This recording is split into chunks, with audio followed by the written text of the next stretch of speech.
sou Newton Rosa, economista-chefe da Sul América Investimentos ING. Eu vou falar aqui um pouco sobre a nossa visão da atual conjuntura da economia brasileira. Nós trabalhamos com um cenário muito benigno para a inflação em 2010. Nós acreditamos que a inflação deva ficar aí muito próximo ao centro da meta de 4,5% defendida pelo Banco Central para este ano. Ao mesmo tempo em que nós trabalhamos aí com um crescimento robusto para a economia brasileira neste ano, algo em torno de 5% a 6%, comandada fundamentalmente pela expansão da demanda doméstica. E aqui entenda-se consumo das famílias e investimento privado.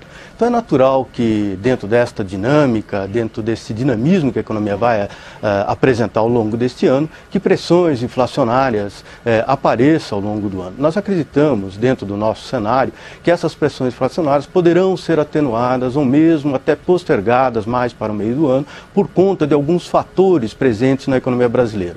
Há ainda uma certa ociosidade dentro da economia que vai permitir que a demanda cresça sem que isso se traduza em pressões sobre os preços.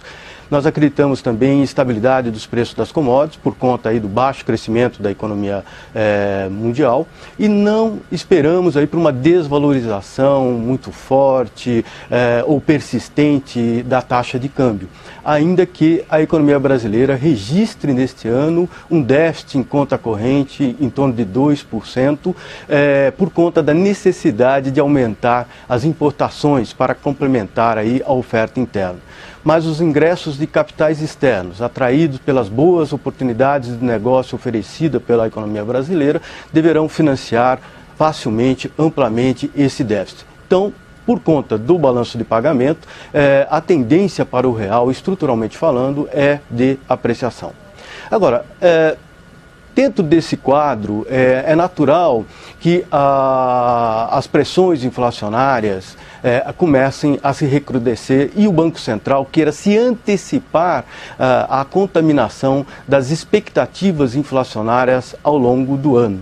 E além do que, nós achamos que o atual patamar da taxa básica de juros, a Selic, que está em 8,75 atualmente, não é a taxa de juros de equilíbrio da economia brasileira. Isto é, aquela que permitiria a economia crescer de uma maneira sustentável, sem gerar pressões adicionais sobre a inflação.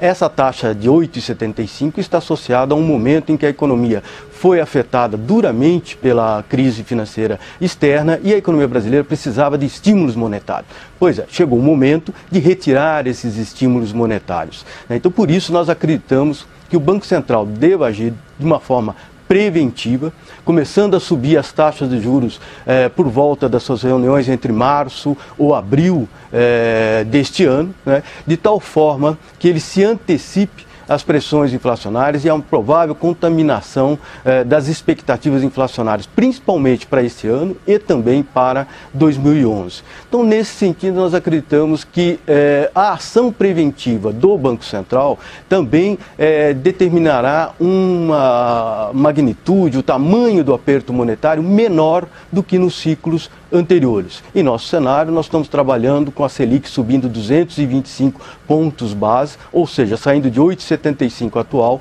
para 11% ao longo deste ano. E com isso ele manteria as expectativas ancoradas não só neste ano, mas principalmente olhando aí já 2011. Em resumo, trabalhamos com uma economia crescendo de uma forma pujante, em torno de 5% a 6% neste ano, inflação em torno de 4,5%, taxa de câmbio provavelmente oscilando aí em torno de 1,90 e ao sabor do humor do mercado internacional, e a taxa de juros Selic fechando o ano em 11%.